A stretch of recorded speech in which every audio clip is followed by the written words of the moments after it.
So please join me in welcoming Governor Doug Ducey and Jenny Clark to the stage.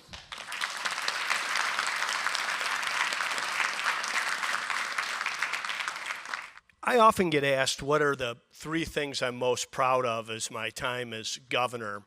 And I think number 1 would be that Arizona's economy has been transformed. We've gone from home building and construction to semiconductors and advanced manufacturing. If you're in from out of town, try to drive up into North Phoenix and look at the scale and scope of the footprint of what Taiwan Semiconductor is doing here. The second thing was today, Arizona has the lowest flat tax in the nation at 2.5%.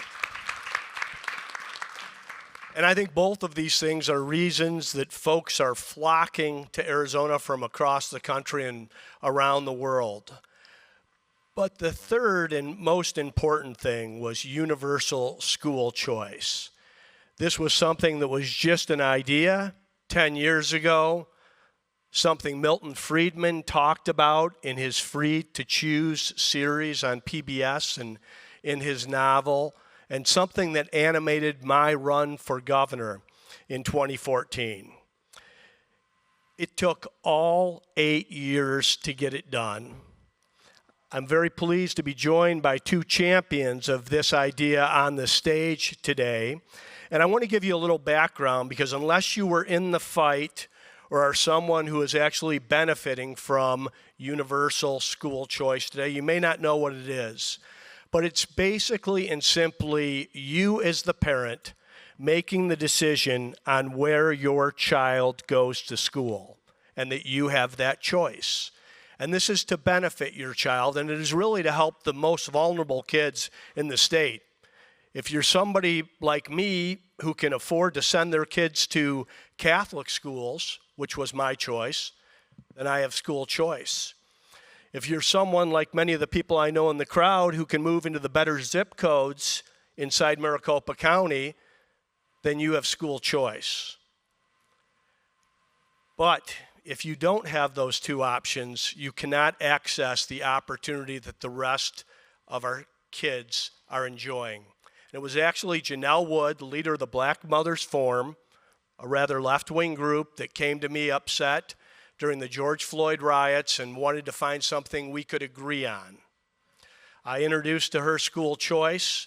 She sat next to the First Lady in my last State of the State, and I said from the podium, 50 years ago, politicians stood in the schoolhouse door and wouldn't let minorities in. Today, politicians stand in the schoolhouse door and won't let minorities out. These kids are trapped in failing public schools, and it's time to set these families free. Today, 16 other states have followed suit. We're joined here with Jenny Clark, who's the founder of Love Your School and a leading school choice advocate in our state, and Keri Ingraham, who is a senior fellow at the Discovery Institute and the Institute on American Center for Transforming Education. Let's begin by just giving a state of the state of education, Jenny, and share some of the statistics on what has been happening in American K-12 over the last several decades. Absolutely. So I don't think it's a surprise to anyone in the room that we are in an absolute crisis when it comes to K-12 education. And that's not just an Arizona thing. It's not a how much is each state spending per student thing. It is a national thing. We are seeing steady declines and have been since around 2013. A lot kind of happened around that time nationally when it comes to education policy. But we are seeing steady declines in math and reading scores according to the nation's report card. Some new data came out early this January on the NAEP scores or the nation's report card. And right now, only about 31% of 4th graders are reading proficiently at grade level. That is absolutely terrifying. I hope it terrifies every single person in this room. And spending 10 years trying to create new policy programs or curriculums or turn the ship of the public school is not going to solve that crisis. School choice is going to solve that crisis in math and reading by unlocking the dollars and giving families control of their children's education. And that's a big part, I think, of what we're going to talk about today. So we are absolutely in a crisis. And one quick story I want to share on this point. One of the pleasures that I have in my free time after my 5 kids is tutoring individuals to read. I am presently teaching a 41-year-old man who is building one of the, let's just say, large semiconductor plants here in Arizona, working every single day to advance all the things that we care about. But this gentleman cannot read. He said, I went through the public school system, I was abandoned around 3rd grade, but now I want to advance in my job and I need help. We can't keep allowing that to happen year after year, decade after decade. So we're going to talk about how school choice is the solution. Thank you, Jenny. And Keri, you've been involved in this fight for some time, and we've seen the discussion change rather dramatically nationally. Arizona has been a leader and an innovator here. We have more children in the charter school system than any other state in the nation, percentage-wise. But you understand why this discussion of school choice and educational freedom is so critical to our future. Help everyone here understand the urgency of this. Well, absolutely. I mean, we talk about America leading on the world stage. If we are not educating our future workforce, our future generation with basic competencies, whether it's mathematics, reading, critical thinking, reasoning skills, there is no way that they are going to be prepared to compete, lead, as well as be the future innovators in our country. And we're going to be in a race that is only going to accelerate for dominance globally. And AI is that future race. And so making sure that our students are prepared. Jenny talked about the reading scores in 4th grade. If you don't know how to read by 3rd, 4th grade, you continue to fall further behind because after that, you're reading to learn, and the teachers are expecting students to do that. And so we've got to make sure that there's early literacy, but at the same time that students have the opportunity to enjoy learning. They're designed to be creative and curious. And unfortunately, this factory model, industrial era, one-size-fits-all approach is crushing their curiosity, their creativity. Kids are hating school. And so we've got to empower parents to have options. And every child's unique. And so those options need to be different. So breaking up the K-12 education monopoly, helping education entrepreneurs come into the space, new schools, new school models, creating a marketplace of options. And then when there's free markets, we see that it always increases quality, it drives down price, and it spurs innovation. And those are desperately needed in K-12 education in America. Thank you, Keri.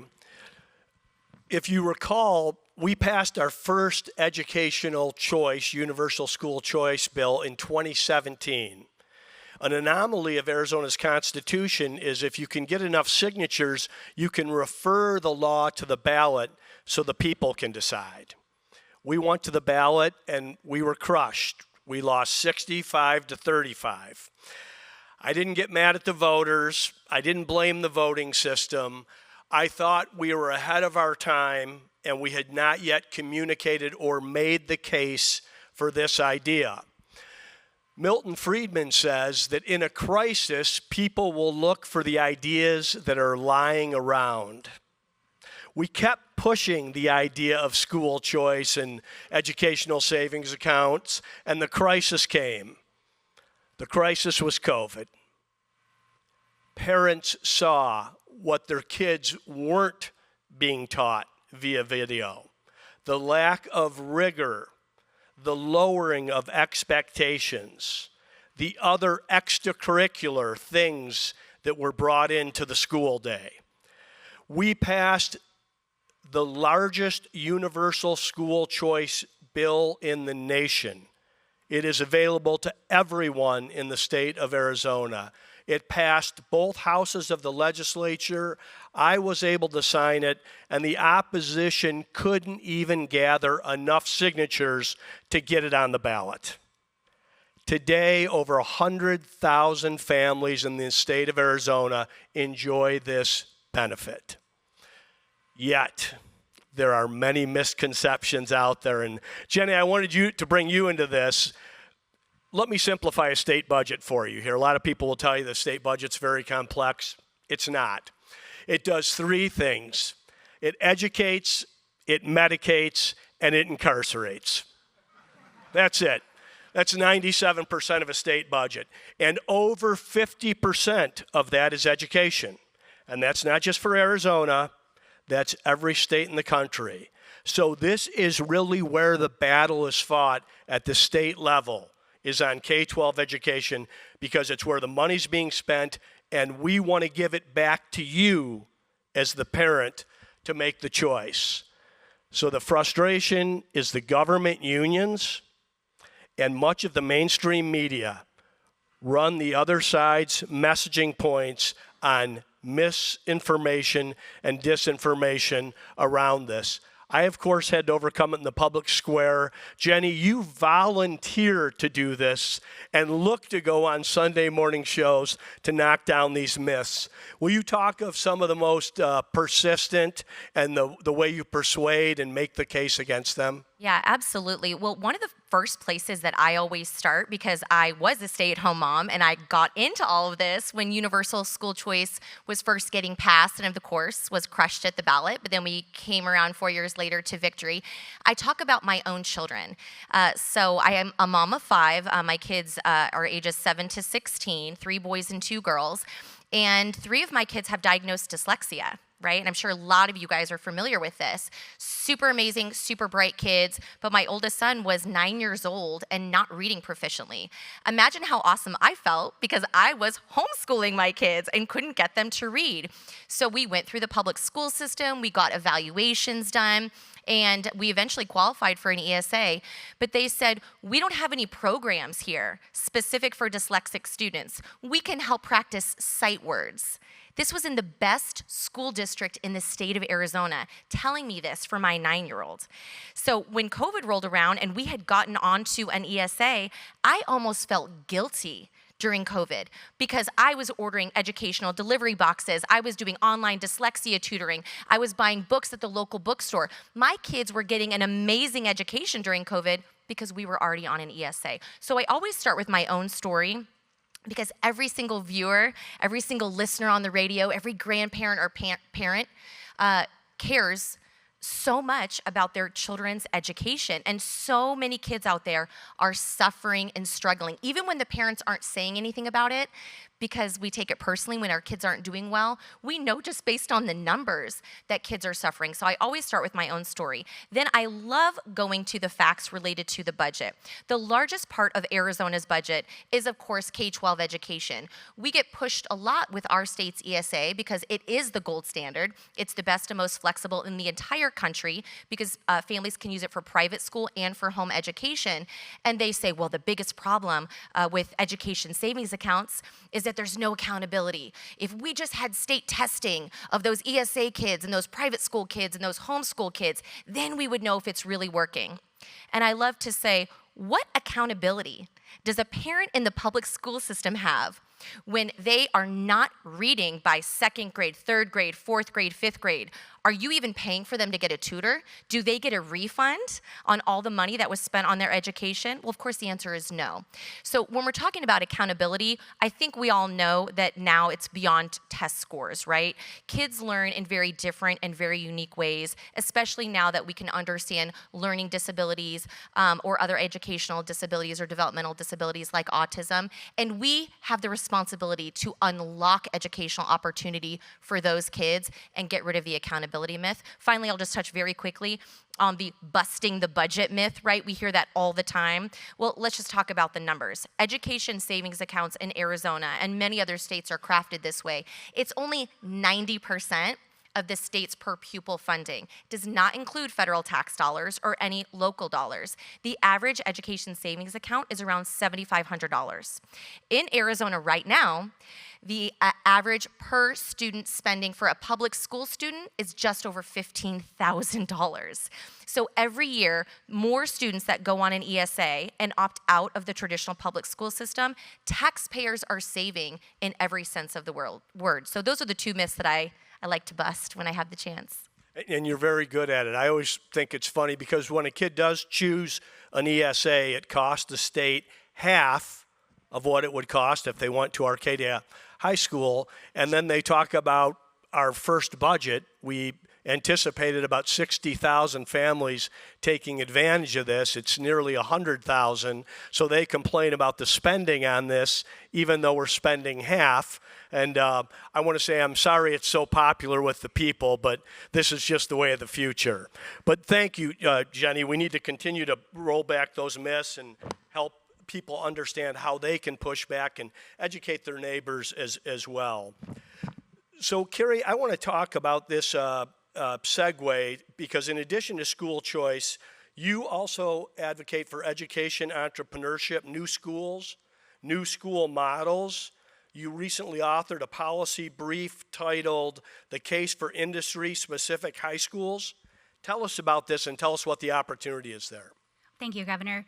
Let me just set the stage. The Wall Street Journal had a report in the fall of 2024 that said nearly half of parents would prefer not to send their child to a four-year college after high school, regardless of obstacles, including finances.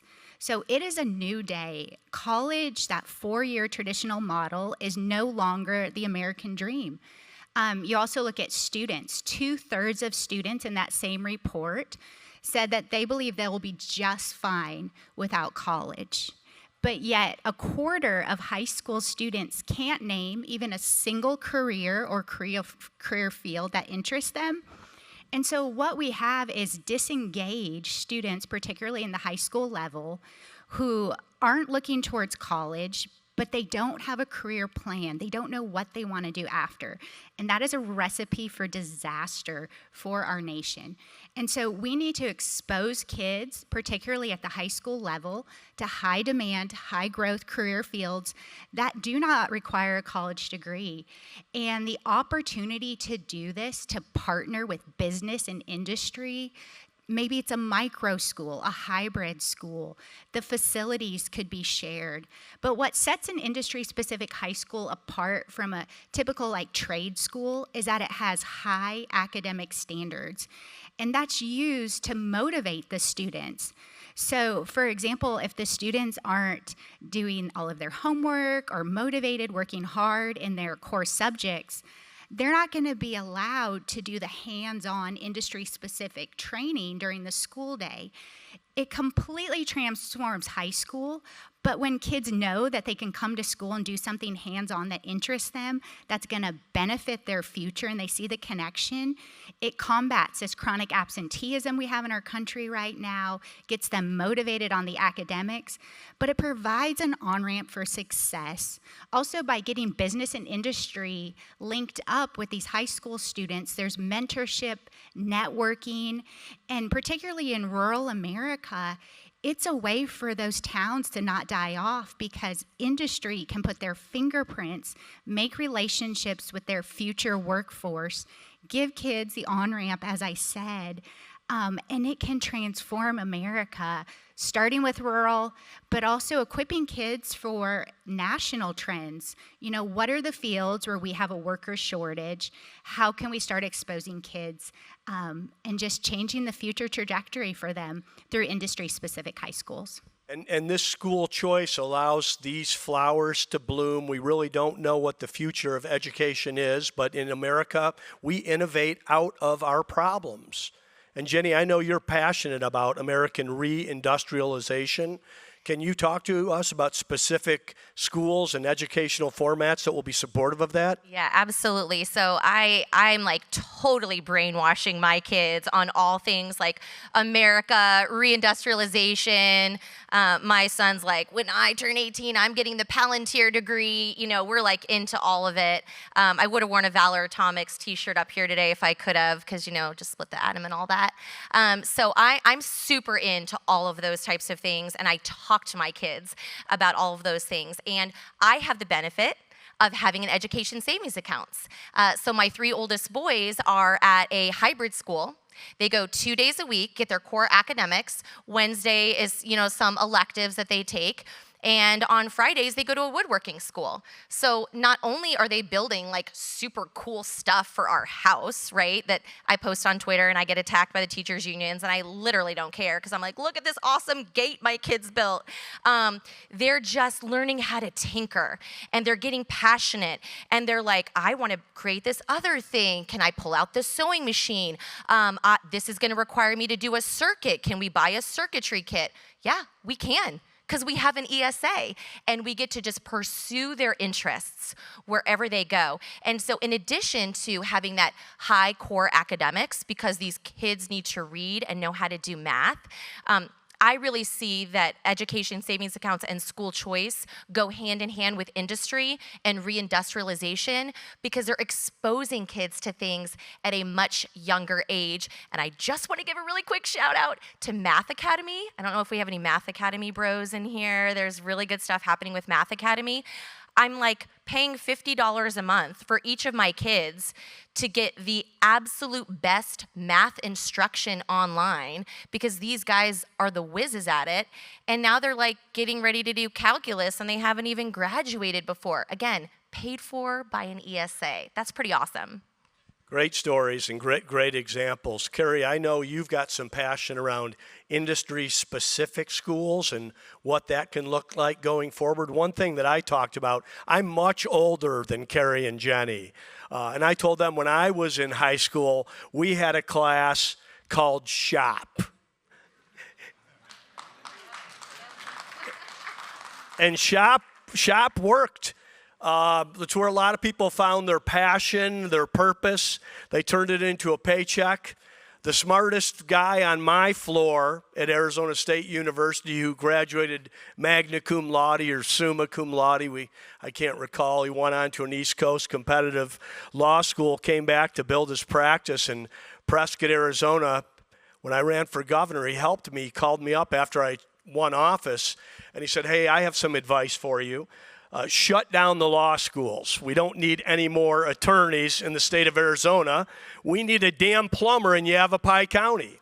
And 65% of the job openings in Arizona are from the career and technical specifics. It doesn't have to be the end, but oftentimes young people that find this path connect again with school, actually have an answer to the question, why in God's name are we studying this, and can find opportunities in higher ed and engineering schools. But talk about the industry specifics. Yes, so there's a school that is a front runner in this, founded in 2010 up in Grand Rapids, Michigan. It's called the West Michigan Aviation Academy, and it was founded by a businessman, entrepreneur, as well as a pilot himself, Dick DeVos. And he saw that there was a massive pilot shortage in North America back in 2010 and said, we just need to expose kids to this field. High demand, high growth, does not require a college degree.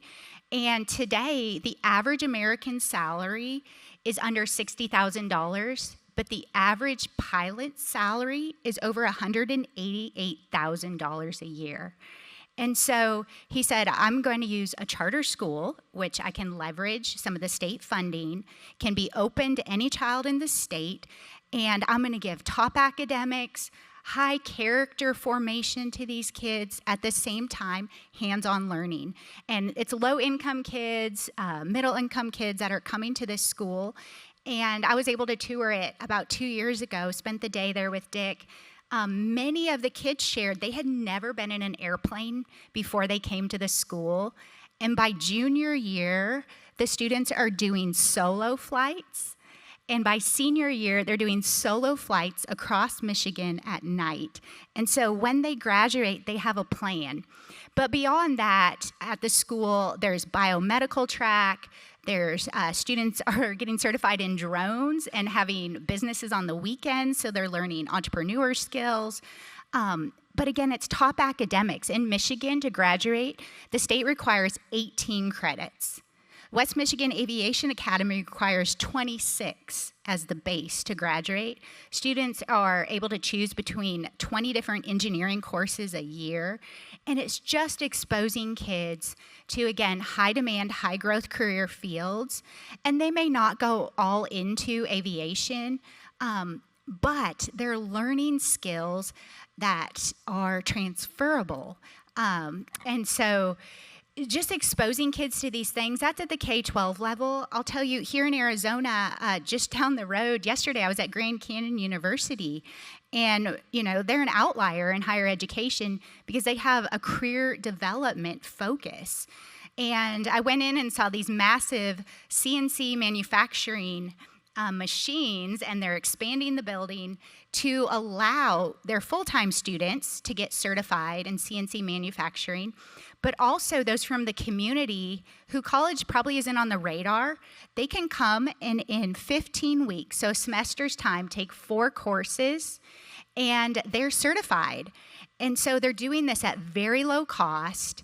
Again, it can be for full-time students as well as those at the community. And they're expanding different avenues for kids to just be exposed as well as adults. And once they take one class, they might say, actually, I want to get certified as an electrician instead, but just the opportunity for people to have an on-ramp to success. So thinking about education differently. Grand Canyon's doing that. Education entrepreneurs are doing that across the country, but we need more and more. And part of the work I do is just having the conversation with business people who care about education, but maybe they live in a state that right now passing universal school choice hasn't happened and it's not on the horizon because of the political landscape. But they can do something to transform education in their community by mentorship, equipping students with their industry expertise, whether they have a micro school right in their company campus, or they go to the school and offer courses. But this is happening more and more, and it's exciting because it literally changes that child's life when they have that experience versus the typical high schooler who today in America in our district public schools hates school, they're not showing up, they're checked out even when they're there. And this is not going to go well for America if we don't effectively educate this next generation. And again, we've got to unlock their curiosity and their creativity, as well as preparing them with skills of business, entrepreneurship, because where we see the job market growth right now is the startups. And so making sure that they have those people skills, those relational and those business skills is also really important. It has been such a missed opportunity. And when you think about it, this child spends 12 years sitting at a desk. At the end of that 12 years, they all walk across a stage in May and they get a certificate of accomplishment. Some are headed off to the Naval Academy or the honors colleges. Others don't know their multiplication tables or how to construct a paragraph. We've been teaching the same way now for hundreds of years, a sage on a stage who some day is having a good day, some day the student's having a good day, some days the student's absent or distracted. Technology has not helped nearly enough, especially with the magic that we have in the 21st century. Touch on, if you can, Jenny, in the short amount of time we have left, how AI and technology can change everything. Well, I know this is a very controversial subject, and I will say, I know a lot of you in here read Mind Matters, and I do also, and I will just share my worldview and perspective as I approach AI in education, because then maybe you won't come after me after this session. So I hold to the Christian worldview, and I believe that classical Christian education is the most foundational, important educational model that is essentially going to save Western civilization. So knowing that, you can try to reconcile that with my deep passion for AI and education and technology. So in the classroom is very different than at home, right? I think that we could probably all agree that giving every single kid a Chromebook a little bit before COVID and during COVID really didn't do that much. In fact, it probably had a more detrimental effect than anything on the average student. So I'm very cautious and wary about AI and technology in the classroom, but I do believe that for home use, it is something that parents should decide on, and they should consider if they have the appropriate tools and ways to protect their kids, because there are programs that we have used at home and paid for with an ESA that we love, but just as an example, my kids are not allowed to use ChatGPT. None of my kids, including my 16-year-old, have a phone.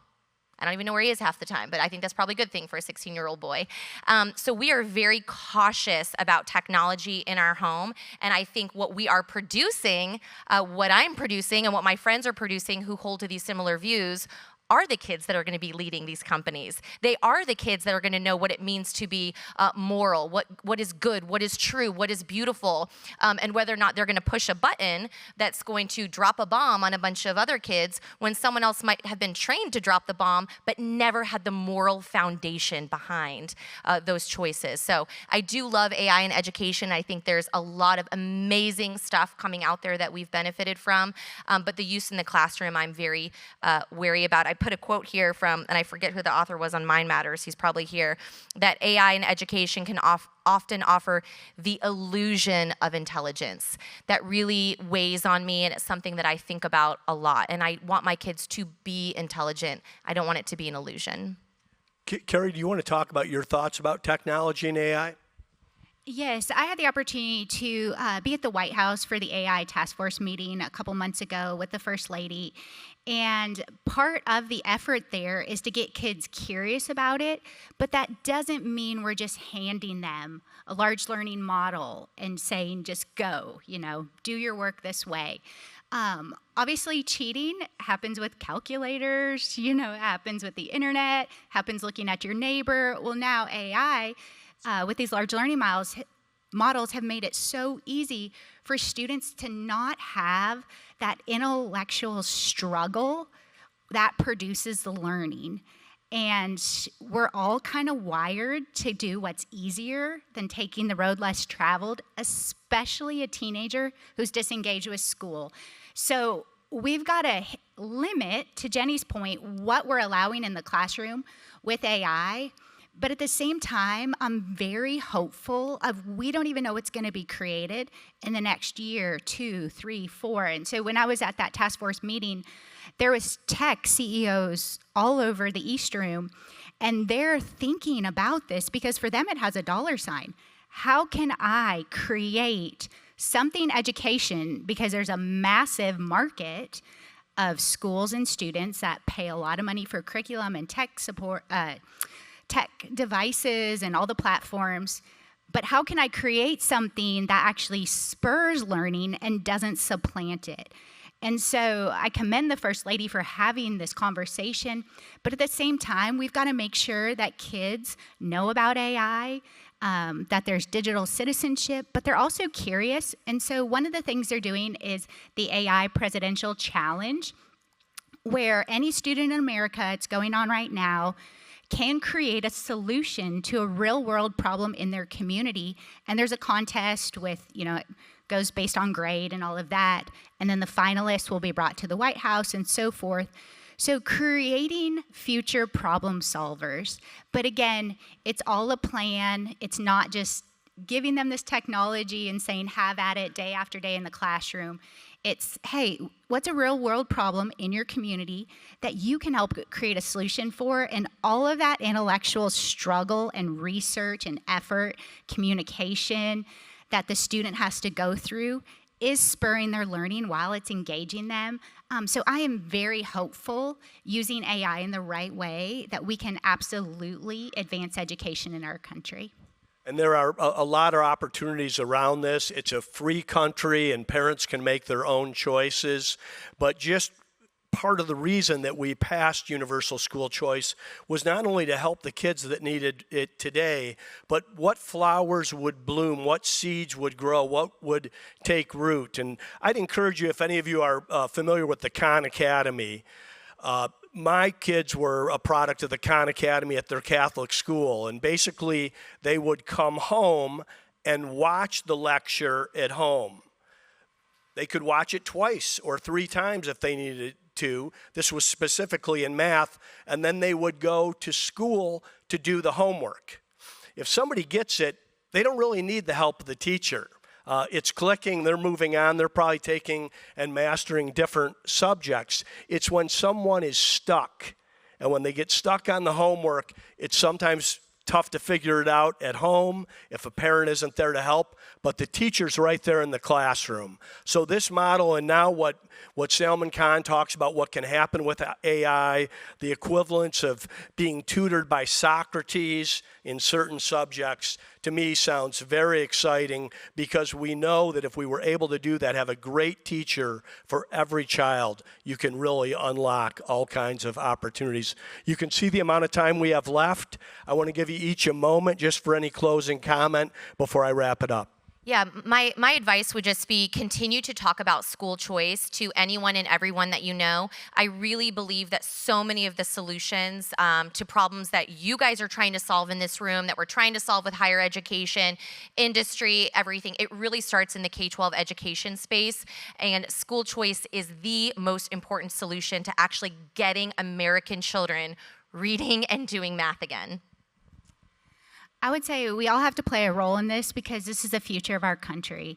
And so leverage your network, whether you have a company or you have other people in your community, friends, professional, that you can talk to about these things, and just plant the seeds like I do when I meet with tech executives and industry leaders. Have you ever thought about how you could transform your worker shortage by getting involved in your local school, or by starting a school? And you don't have to know education. You don't have to build a building. You have all the equipment. You have the staff right here. Start small. Do a test pilot. Maybe you have 5-10 students as a small micro school. But when you see the outcome of that, you might just want to do a little bit more next year and a little bit more. So we all have to play a part in this, because if we don't, it is not going to go well for our future economy. But there is so much joy to be found when you do make a difference and when you do engage in this topic. And even if it's just one child that you start mentoring or telling them about the work you do, you plant a really important seed in their mind that changes that trajectory of only a quarter of a kids knowing any field that could possibly interest them, and it gets the wheels turning, and again, it can change their life. So I just encourage you, we all can do something. Leverage what you have to make a difference in this area. I want to thank Jenny and Keri for being champions on this at the state, local, and national level. We need thousands more of them. My actual original idea for this panel was that I was going to host a debate between Jenny and one of her many opponents out in the public square, but none of them had the courage to show up. So we brought 2 champions, and I want to ask you to be a champion for this idea. This is the biggest idea at the state level, bar none.